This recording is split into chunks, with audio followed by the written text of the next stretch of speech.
Welcome to Behind the Armor, where we deep dive into the heart of what matters. I'm your host, Judd Shaw, adventurer, storyteller, agent of change, and speaker on authenticity and human connection. Join me as we explore the complexities of human connection, featuring theorists, scientists, and speakers. Our mission is simple: to inspire you to reclaim your true self and create genuine connections with others. Join me as we lay down our armor and live authentically. Hello, you beautiful people, and thanks for tuning in. Today, I'm speaking with Justin Wren. Justin is a professional MMA fighter who has competed in the UFC, a keynote speaker, author, podcast host, and founder of The Fight for the Forgotten, a nonprofit charity organization that is dedicated to defending the weak and empowering the voiceless. In today's episode, Justin shares what inspired him to start Fight for the Forgotten. After overcoming his own personal battles with suicide, depression, and substance abuse, Justin has turned his pain into purpose. Now let's uncover what's behind the armor with Justin. You, my friend, and I share a similar amazing roller coaster story, and you have found an incredible awareness on the impact that us humans can make on other people. And man, you, my friend, have found your superpower on the impact that you have with other people. Justin Wren, welcome to the show. Thank you. Thank you so much. I really appreciate being here.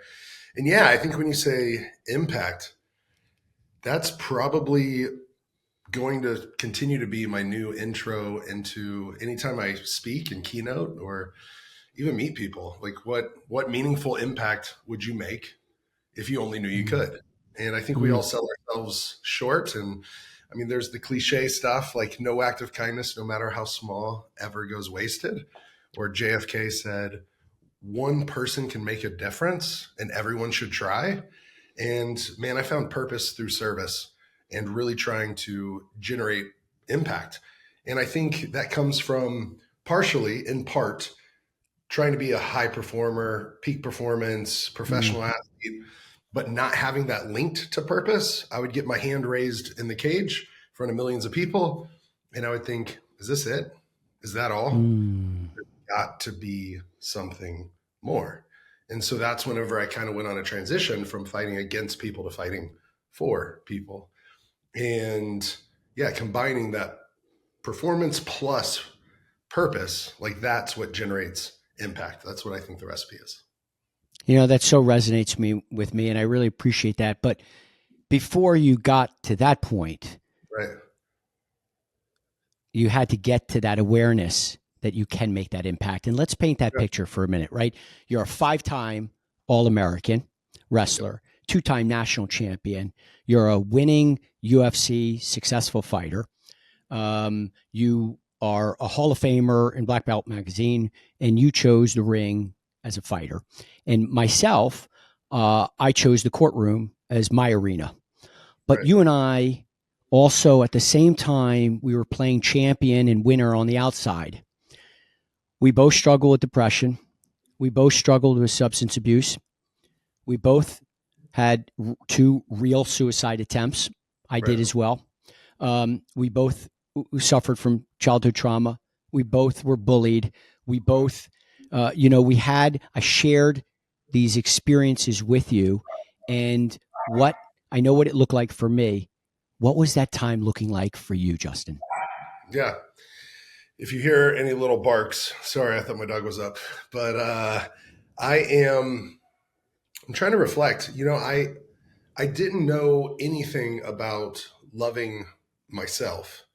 And whenever I was 13 years old, that's when I chose to become an MMA fighter, because I thought these guys, when I picked up the UFC VHS tapes, like old school stuff, right? Like they weren't selling the pay-per-views on, well, they made them illegal. They banned them.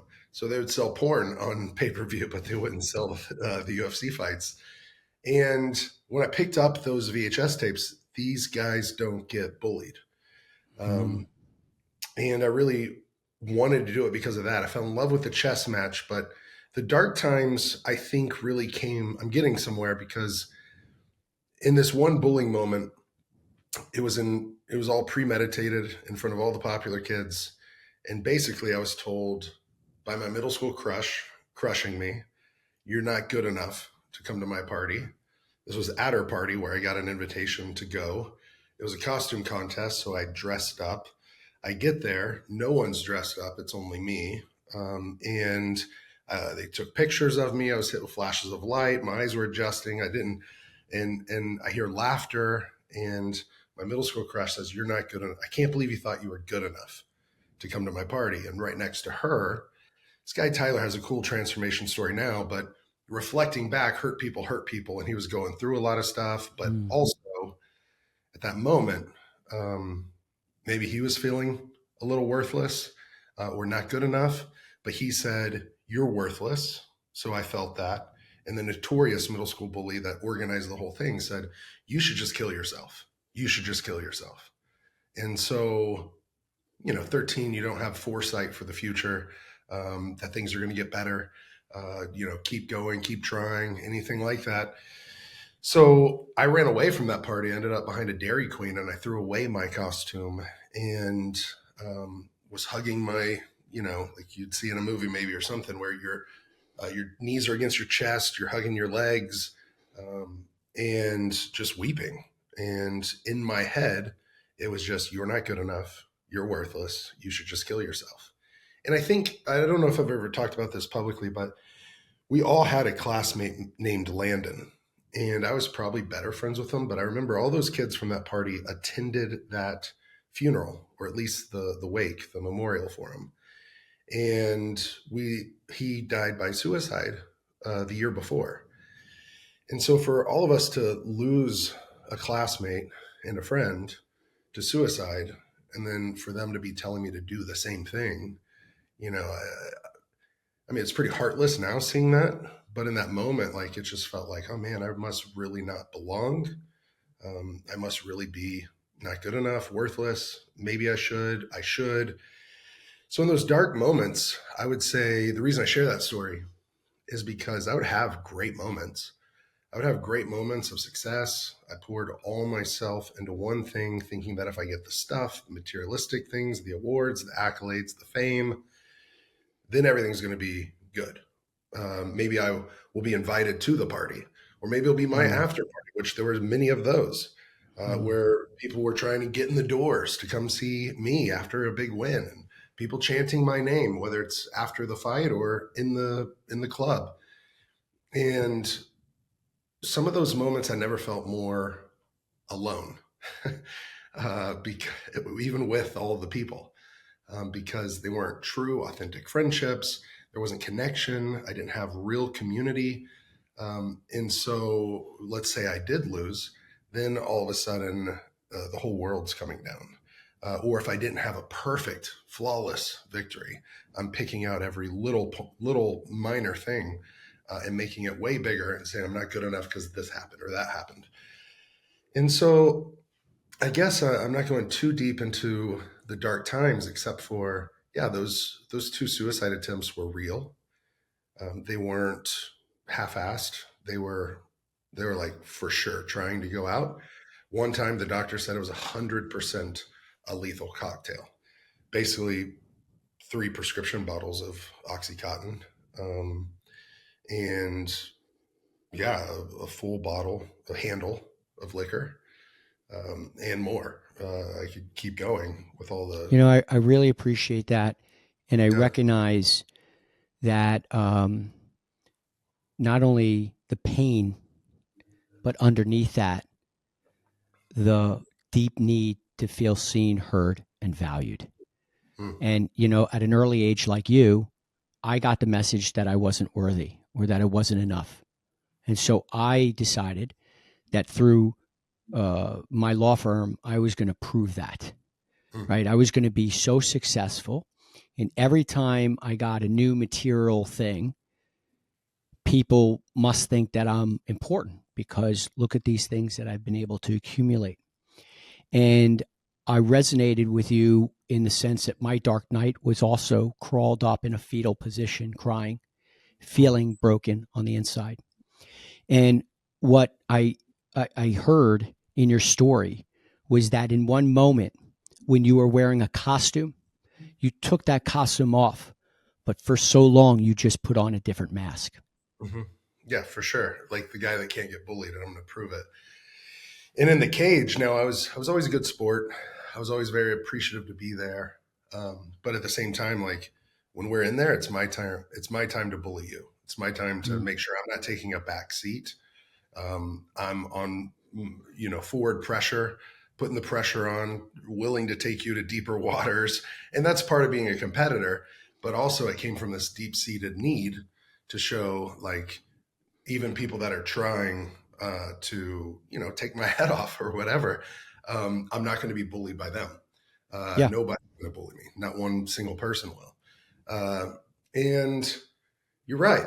Like it was from this need of accumulating stuff that really, at the end of the day, didn't matter. right, Didn't matter to me, right. to my But for the innermost. moment when your hand was raised after winning Mm, and the applause and mm, the cheers and hurrah, mm. you feed off that, right? Because it's like, I'm heard, I'm Yeah, seen and valued. But what you right, learned, my friend, is that that external stuff isn't deep, sustainable joy. right, It's right. like me when I get a new car and the smell of the leather wore off after 30 days. And now what next, right? It's not sustainable. But what is this incredible awareness that you had that humans can impact positively Mm, others. mm. And that changed, right? It went from you being, this fighter in the cage to fighting for others. What, how did that transformation begin for Yeah, you? the way that you just framed it really reminded me. It took some other fighters to show me that. Mm, Now, it wasn't real MMA fighters or boxers or wrestlers, anything like that. It was me volunteering at the Children's Hospital and seeing on the oncology unit in at Colorado Children's mm, these kids fighting these fighters that were bigger, stronger, better fighters than I thought I was for sure because they were fighting for their lives and somehow yet in many scenarios they were the most positive one in the room or the ones that when they weren't um, still somehow wanted to bring a smile to other people's faces or just kids being kids and wanting to just be a kid and that almost being robbed from them but then them fighting for it. And so I guess my first time going to the children's hospital, I was invited by a dad for his son Bryce, and he had a traumatic brain injury. They thought he might not ever be able to walk, talk, eat again on his own, and they were fight fans. And this little boy was 11 years old, I think, either 10 or 12 or 11. And so I went to visit and take pictures with him and his dad and his brothers. But when I got there, I remember at a moment there was a pastor in the room, there was the nurse, and I took pictures with Bryce, mainly the pictures that um, people would remember were his dad, his mom, his other brother, because Bryce was just moaning in agony and he didn't know I was there. And it tore me up, to be honest. Like, I was like, I've seen professional athletes get head injuries. And now here's this young man that got the worst one I've ever seen. And when I walked out of that room, I had tears in my eyes. And I don't know why I said it, but I just said, is he even going to remember? Or is he, what was that for? He's not going to remember I came. And the pastor said, don't be selfish right away. I mean, like he had a tone, it was a little sharp. And he said, what are you doing? Don't be selfish. You did a good thing here today. And you should do it more. You should mm. come back and you should keep doing this kind of stuff. And the nurse followed me out and she gave me a pamphlet to come volunteer. So I went through like this night school for a couple weeks and became an official volunteer in the oncology unit. And I just did that for about 11 months, 12 months. And from there, just starting small, making a difference in my community, getting outside of myself, service, it really opened my eyes up to like probably a deeper need of that I had, but what life's about. And then it took me to other places. And Yeah. Is that from that? from that point on, Justin, is that where you then started this incredible nonprofit, Fight for the Forgotten, that helps so many in West Africa, uh, development, clean water. Um, Tell me about the nonprofit. Yeah, sure. So I was fighting, and I was going through addiction, and I decided to sacrifice a year from fighting. Well, that's when I started volunteering at the Children's Hospital, the Denver Rescue Mission for the homeless, um, an inner city at risk youth group. And then 11 months in, I get offered my dream fight. It was an organization called Dream, which used to be Pride Fighting, which was in Japan, and it was bigger than the UFC. They would have a fight over 100,000 people on New Year's Eve. And I was offered that fight. Wow. And for me, yesterday I was listening to something with Matthew McConaughey and green lights. Like for me, like that's the biggest green light I'd ever been given, on paper. Because when I was a kid, my number one on the goals list, number three was be a national champion wrestler. Number two was about the UFC. Number one was fight at the Saitama Super Arena in Tokyo, Japan on New Year's Eve, and it was served up on a silver platter. But some reason, even though on paper it was a green light, in my soul or in my heart, it was like, red light, yellow light, slow down. There's something else. And so I decided to say a prayer, and I just threw it out to the universe. And I said, God, what do I do with my life?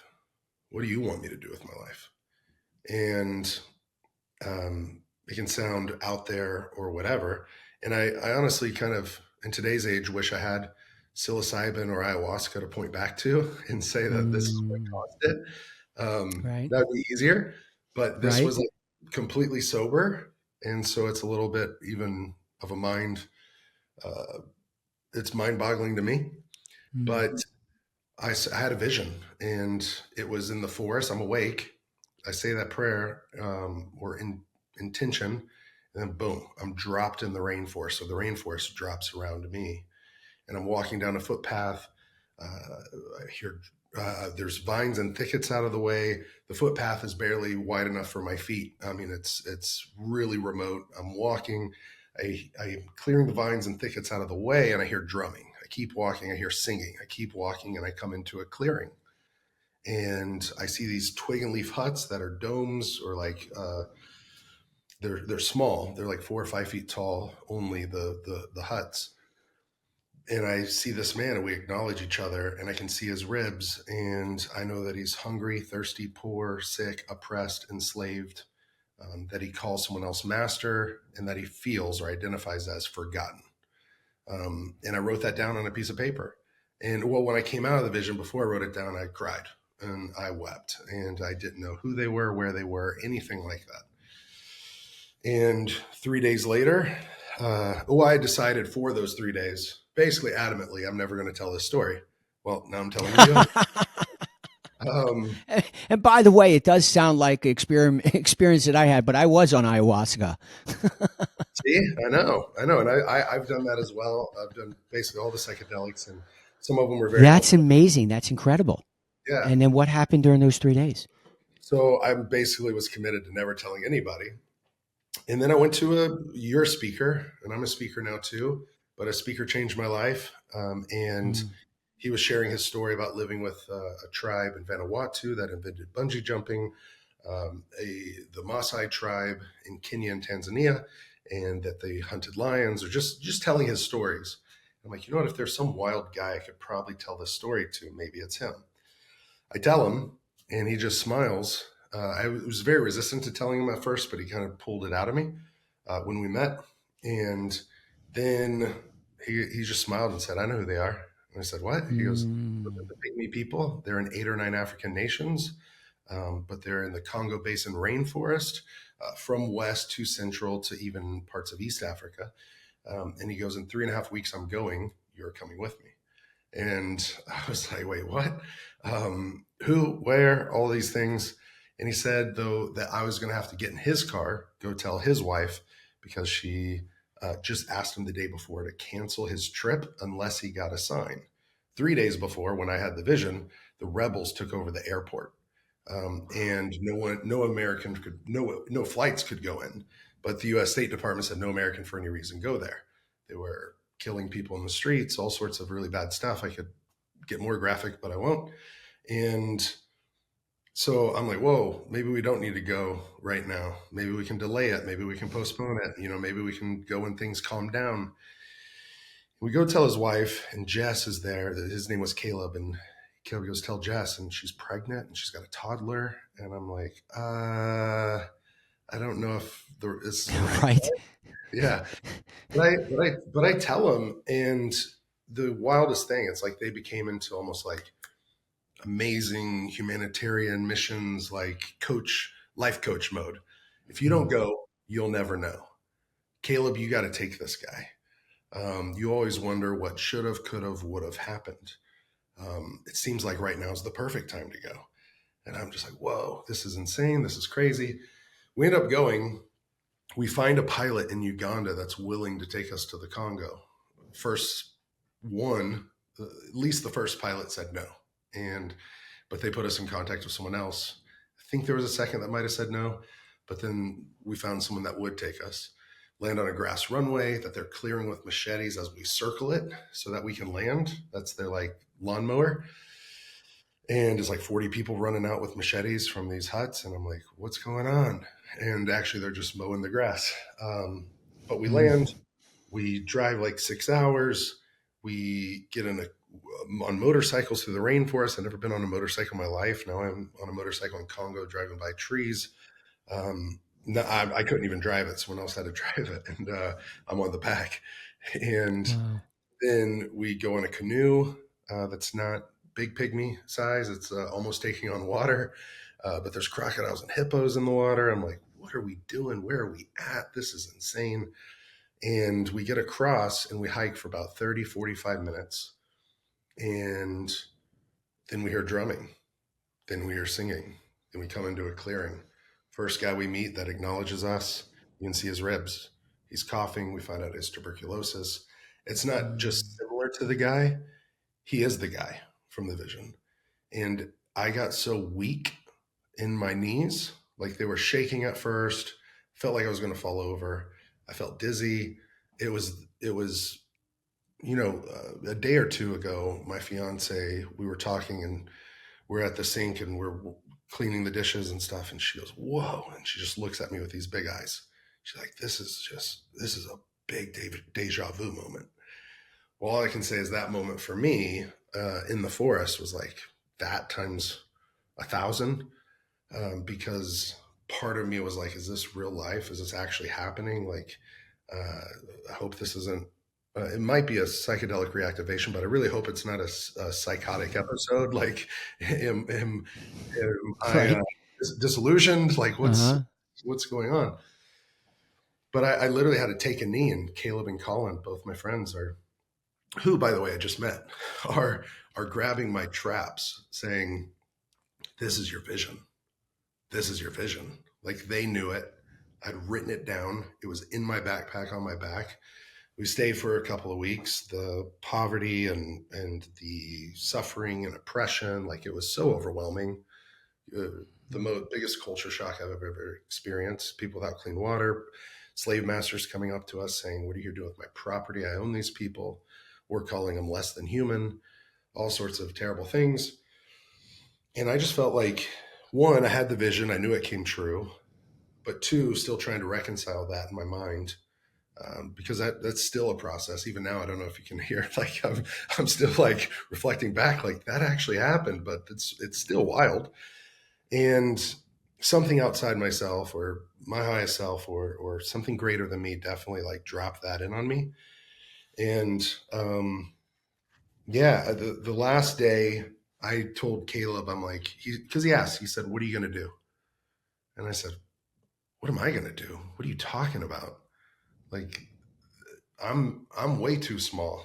This thing's way too big. These problems are insurmountable. They're asking for land. I never bought land for myself. They're asking for homes and food and water. Like I turn on a spigot, or turn a faucet. What do you mean? What am I going to do? Like I don't have the skills, the ability, anything. I wouldn't know the first place to start." And he got a little frustrated, saying, "Like you had a vision."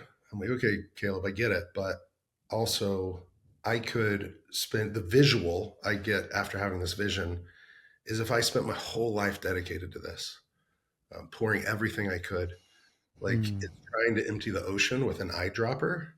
Like, would they notice? Would I notice? Would anyone notice? Would it help? Would it actually make a dent? And it was just this moment where it's just like I can't do this. And Caleb, kind of like that pastor, kind of with a sharp tone, kind, but also like, hey, reality check. Um, he said, dude, you have the wrong perspective. Every single one of those drops represents a human heart, a person's name, someone's life, Mm. and these people right here. Like, yes, it matters, every single one. And I was like, oh, okay. He's like, what do you need? What more could you possibly ask for than a vision coming true? And I was like, I don't know, but if I could get something practical I could actually help with, and another sign just as confirmation, which he got mad about me saying that. He's like, dude, you had a vision. I was like, man, if there's something like that that I can hang my hat on, then I'll dedicate my life to this. Like Mm. there's no looking back. And so we kind of sat there prayerfully with intention, meditating and just praying, like asking for something. And the next day before we left, um, the chief came up to us and said, hey, everyone else calls us the forest people, but we call ourselves the forgotten. Boom. The thing that I underlined at the top of the piece of paper, there's the sign for me. Might not be as big as a vision coming true, but like it was connected to it and underlined it in bold, like bold. And then he said, we don't have a voice. Can you help us have one? Caleb and Colin are standing with me, but he's only looking at me and motioning towards me. And having some sort of platform. I mean, being an American with free speech is already like a huge win in comparison. But having an athletic platform, having friends with big podcasts, like other things, I knew I could come back and do that one thing. And so that's where it originated, or the origin story. But I came back and it was sleepless nights, and it was going to tons of trainings and research, and just like I threw myself at studying and devouring the UFC VHS tapes, I went back and found anthropologists and books and uh, videos from the 1930s and 40s of them building bridges and hunting elephants. And I mean, just everything I could possibly consume, until I said, I'm going to go live there for a year. That didn't happen the first time because I contacted probably the foremost expert of the Pygmy people. He lived with them since the year I was born. And he's an incredible man from the Congo. And he's become like a second father to me. But I reached out, said, I'm coming for a year. He goes, no, you're not. You gotta make sure you can survive. So just come out for like 6 weeks. But first you have to send me your goals. What are at least 4 objectives? And he does community development, like actual stuff that practically helps. And so the next 6 week trip, I just said my 4 goals were live with, listen to, learn from, love them.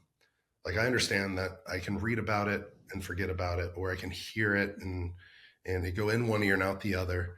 But I just want to experience it, live with them again, ask them what they really need, and come back, and then I'll set up the year. So yeah, started learning how to drill wells. Went to howtodrillyourownwell.com, uh, and it won't work in Africa, the method. But I was going to Home Depot, Lowe's, trying to figure out how to drill these wells, and everything was breaking on me. And I guess I should say the second trip, where I stayed there for 6 weeks, I really got integrated into the culture with the people, and it was beautiful. I fell in love with them.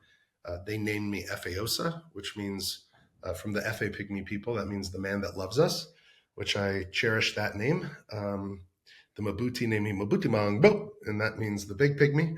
Uh, and I just received another name in Uganda in December. But that second trip, I buried a 1.5-year-old boy. I held him when he died. He died of dirty water. And that's where I was blindsided or kicked in the teeth by the world's water crisis. And I came back on a mission to, like, how do we knock out the water crisis for my pygmy family, the people that adopted me in? yeah, that we've been on that route and road, and it takes longer than I would like to, but we've drilled 85 wells, providing clean water to over 50,000 people. We've seen more than 1,800 people transition out of a life of slavery and into a life of freedom. We've bought back over 3,000 acres of land for them that they own legally on the local, state, and national level. And it's just been really great. We built at least 35 families' homes, started 4 sustainable farms, replanted tens of thousands of trees, helped them become beekeepers with beehives and growing honey. We're about to do a fish pond that will produce tens of thousands of fish. And we are really excited for the hospital and school that's to come. It's going to be one of the most beautiful things in Uganda on the Congo border. And one of the reasons we're doing this is to make sure they're not denied hospital treatment just because of discrimination. Oftentimes they are. Uh, they've been told we won't waste medicine on you. That's why I dug the grave for Andy Bow. I bought the shovel. It was $6. The casket was $30. The pills were $1. The shot was $3. They didn't get paid in money, but they begged. They got $3.50. They had a chicken. They had charcoal. They had firewood. They had other goods. Tried to get him to the hospital, and they said, "We won't." Told his mom the first time, "You're too dirty to come in here." Second time, they told her, "We won't waste our medicine on a pygmy animal," and turned Andy Bow and his mother away. So for me, 12 years later is too long, but also like it's been a long time coming. And we're making sure that this is built in the honor of Andy Bow and to make sure that, no one's denied hospital treatment again, that it's open to all, but that it's especially making sure that they're given care just like anyone would. That's amazing. That really is so incredible. The impact that you're making, and I want to unravel some of that. Sure, First absolutely. of all, Thank you. you know, the universe is amazing. Right. When you give to it, it gives so back. You're coming from the highest frequency of gratitude, of deep service, and so your vision, at least to me, is not surprising. Some call it, spiritual awakening, conscious awareness, and understanding, whatever you may call it. But my friend, you had that, right? And what it sounds like is, I always use the term find your tribe, right? The people where you share values Yeah. and community care and compassion and forgiveness, and you feel heard and you feel seen and you felt valued. And it sounds like when you put your hand up in the ring and you heard the applause, you knew inside that they were just applauding like a whole veneer of you. It wasn't even authentically you. And then you go and you get down and dirty, literally and figuratively, with, these people who deeply need your and everyone else's help.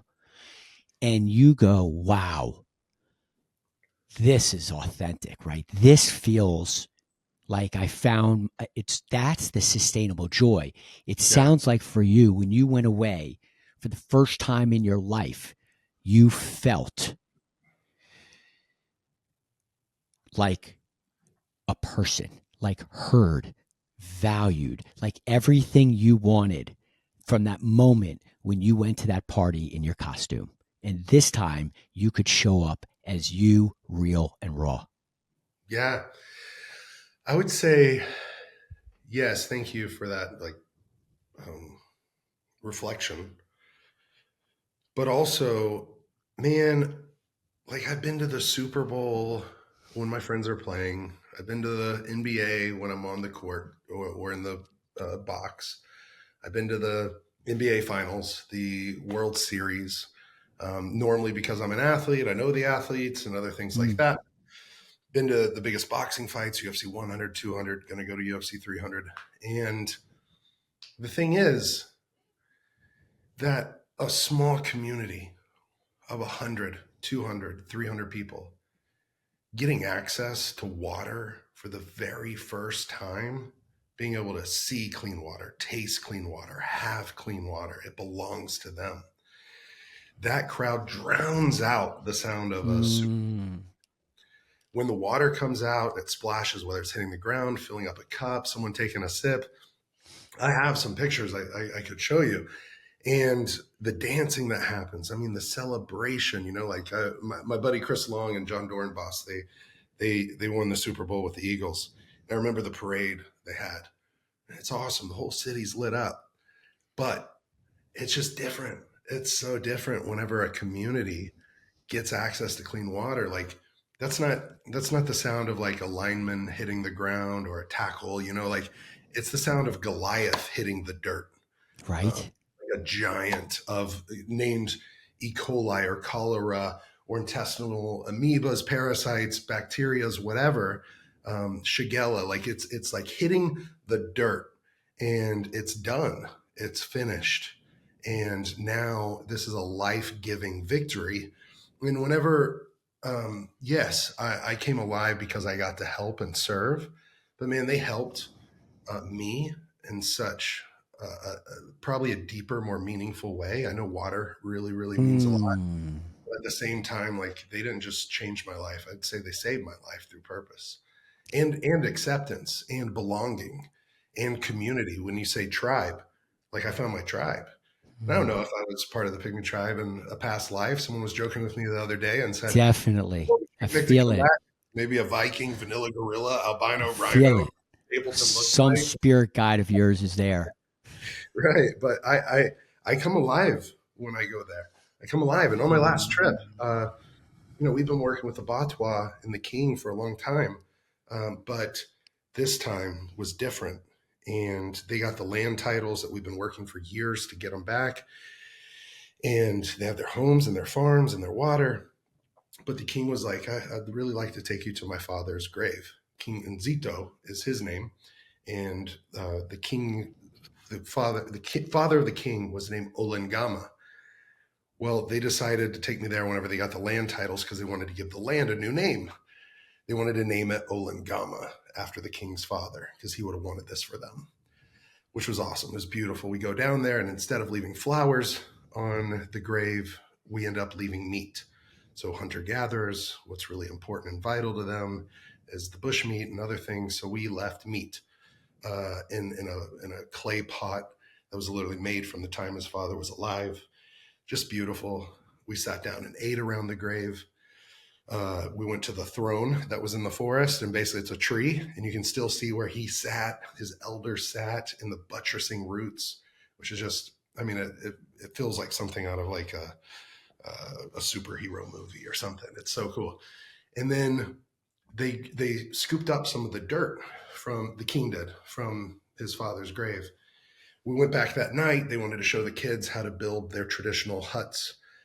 So we brought back leaves and the sticks, and we built these dome huts, which I lived in for a year, right?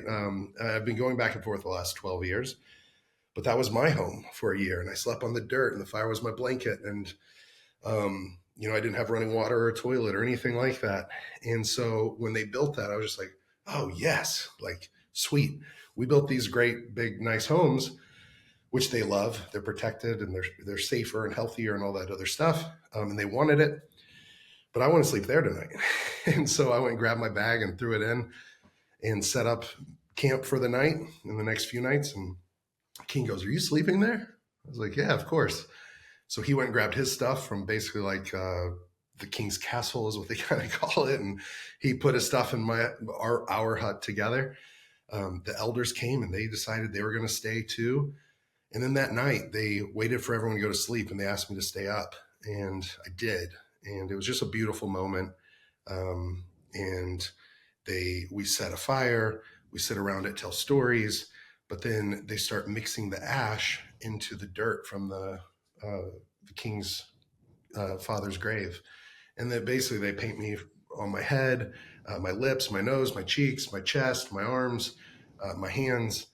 And they adopted me in as family and initiated me in as one of the hunters. And they gave me the name Olengama.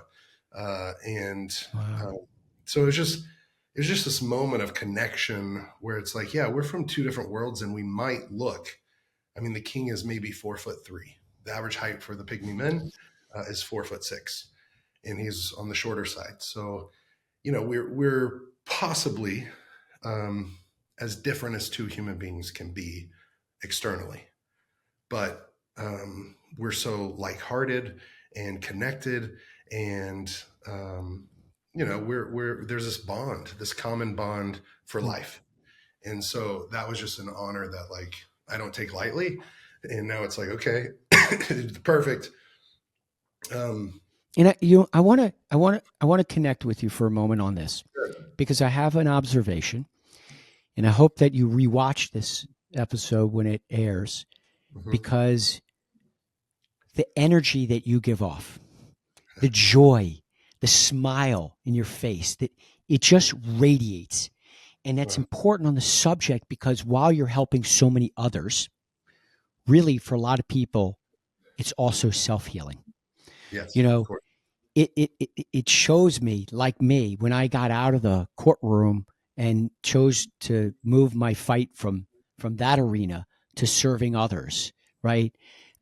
Like you, this deep passion, this Yeah, purpose, it's so sustainable, it's deeply joyful and yes. impactful. I mean, you are telling the story like you are like your inner child running through the village as a teenager, and I want you to, and that's important because that's the difference, right? That's the part for guys like you and I, and for gals and others out there that reach their dark night of the soul, that passion and purpose, that Yeah, impact on others, that uh, drives survivor mode into thriver mode.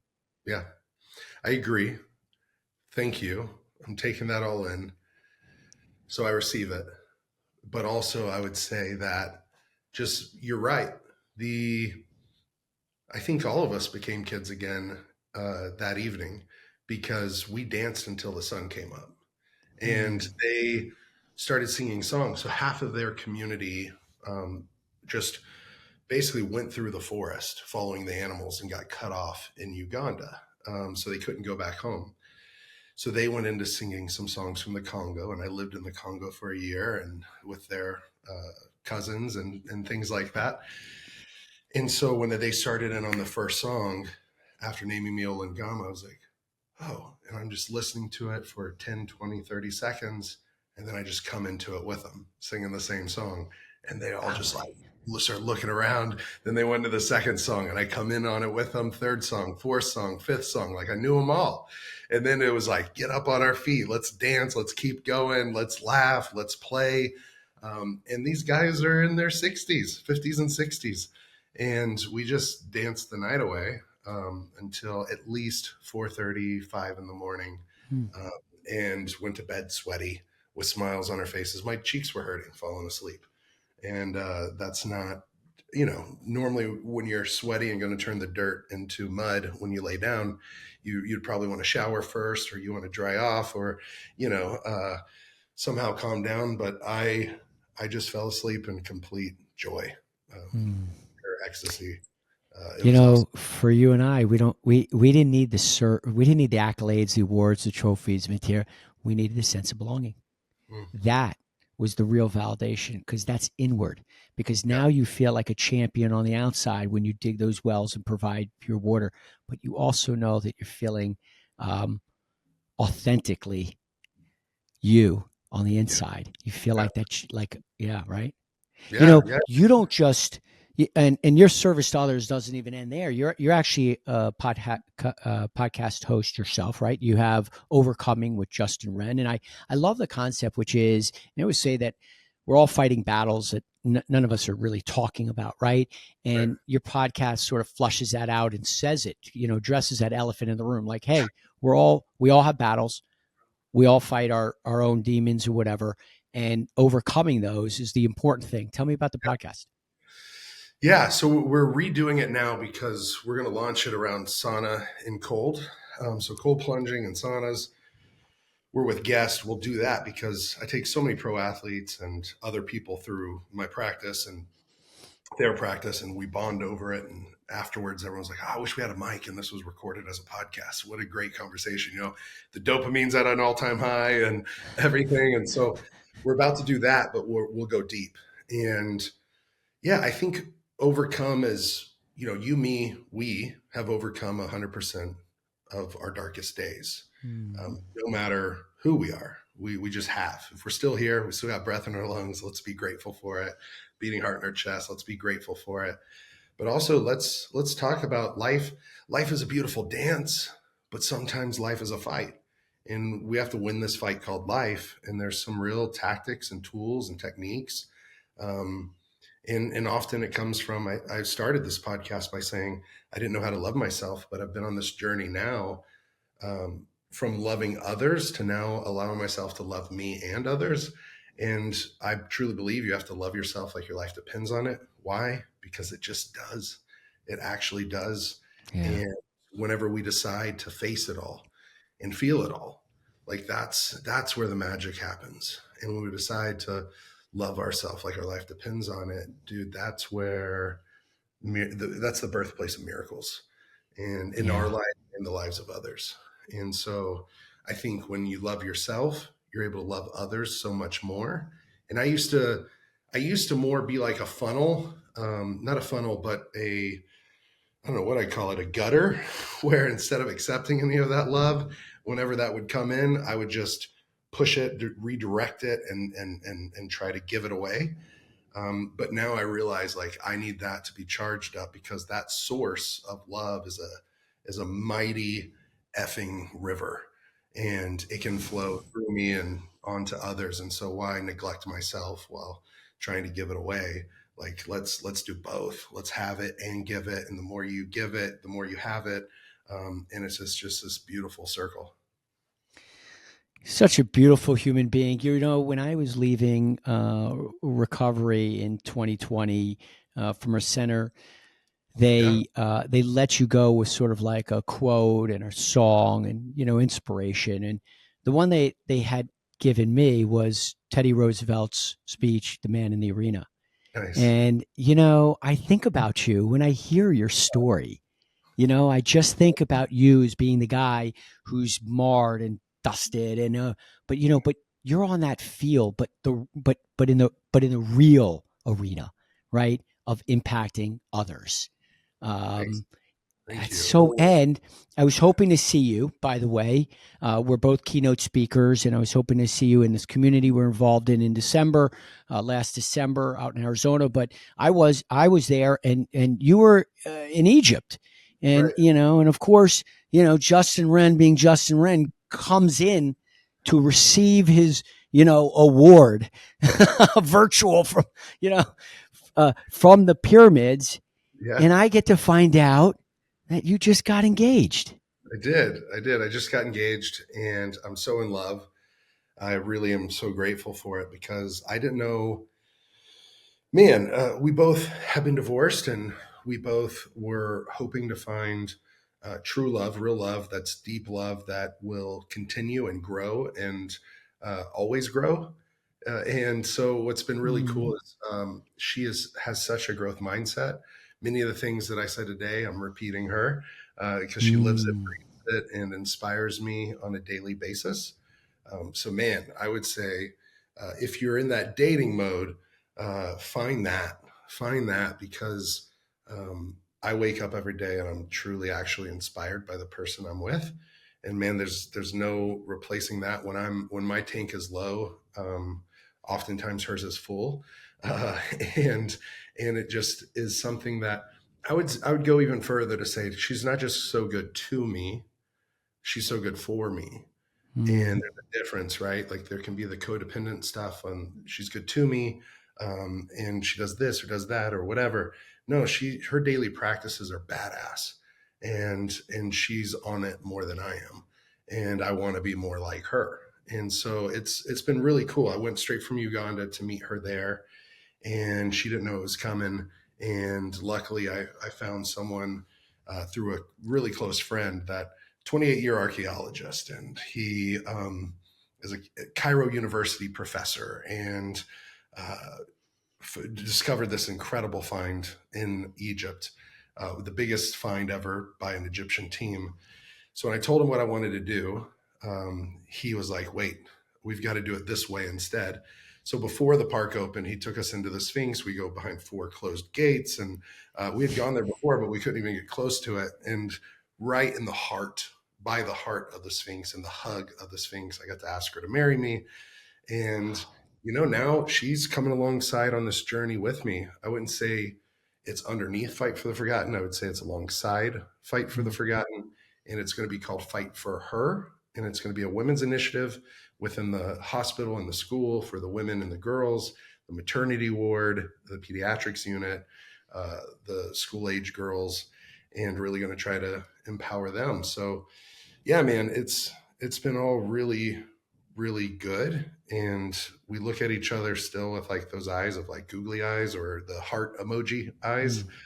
It's like, man, I love you even more. And I didn't know this could still continue to grow. And it does. And there's always a deeper well and more love. So, yeah, I wish That's that for amazing. And I love the mission that's growing out of that as well. And if there's any way I can support you and give you love and energy on my end, please let me know. yeah. Justin, I always really sort of love to wrap up the podcast with a question, which I think is completely dead on for you, which is with somebody who does so much for so many others, how do you best connect authentically with yourself? This might go back to maybe potentially, I don't know for sure if there's past lives, but maybe there is. And for me, it's always been in nature, in quiet. Actually, maybe not quiet. The forest is never asleep. But going on a hike and kind of alone with my thoughts, and so it's me, and it's that kind of mother nature energy or that father God energy where it's just like, wow, like this is epic. One of the things that happened after my second suicide attempt was I went and I got in the ocean, and I watched the sunrise. And I didn't know the sunrise was about to happen. I just almost overdosed. I was asleep for 16 or 18 hours. And when I came back, I was like, holy shit, I'm alive. Fuck, I'm still here. And sorry to cuss, but that's what went on in my mind. And I went out, got on my knees in my clothes in the water, and it was darkish. And that's whenever something said, be grateful for that breath in your lungs. Be grateful for that beating heart in your chest. And I just had a moment where my heart felt like it was going to explode. But I was just like, I'm grateful for this beating heart in my chest. I'm grateful for the breath in my lungs. Something, a whisper in my soul, spirit, mind said, open your eyes. And right when I did, I saw the sun pop up on the horizon like a half second after I opened them. And I watched the most epic masterpiece of a sunrise being painted right before my eyes. And I was like, whoa, this happens every day. This happens twice a day. Happens for everyone all around the world. Like, whoa, why have I never truly sat here in deep gratitude and appreciation and witnessed this majesty? And it was life-changing. So now we watch the sunrise most every night, or sunset most every night. And it's awesome. So get up and watch that sunrise and get some of that morning sun in your eyes and go on a hike and connect with those sunsets and be grateful to be alive. I love that because, I know the ice dunks and the ice baths and things like that, but I actually did force bathing once, and where you really go in and now you're just like sitting with the nature and all around it. What a great experience. Yeah, absolutely. There's nothing like it. Like I Force. come alive whenever I get back there. I'm just like, whoa. Now I go on a hike most every day. It's my goal to go on a hike every day. My dear friend, we have had a lot of darkness in the past, but with that comes the lightness. Yep. And there is so much beautiful light coming your way, and because of how much you've put out there. I think you are incredible. Thank you so much for coming on my show. I'm so grateful, Justin Wren, Thanks again, buddy. Thank you so much. Yeah. I want to extend my deepest gratitude to you. If you've enjoyed this episode, please follow us on your favorite platform or share this episode with a friend. You can also follow me on Instagram at Judd Shaw Official. A special thank you to personal injury law firm Judd Shaw Injury Law for their support in helping us bring this podcast to life. Remember, friends, authenticity isn't about being perfect. It's about being real. It's about embracing our vulnerabilities, celebrating our strengths, and owning our stories. Until next time.